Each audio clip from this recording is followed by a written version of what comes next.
Okay, now we are onward to the triangle. You already named each of these cute little angles acute angles. Now the question is, what degree are they? Did you take a moment to use your other pattern blocks to get your estimate as to what number degree you think it's going to be?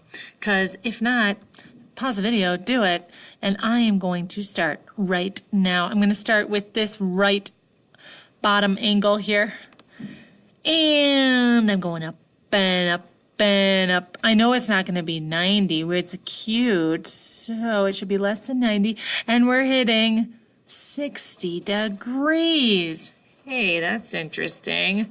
That was like the same as the trapezoid acute angle. Awesome. Okay, let's go to another angle of this triangle and see if I move my 0 degree over.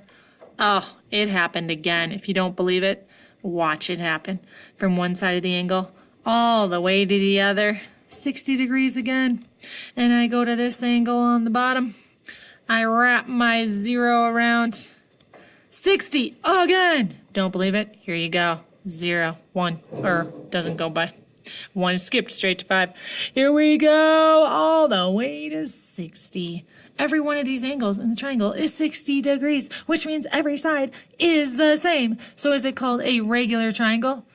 Actually, no, it's called an equilateral triangle.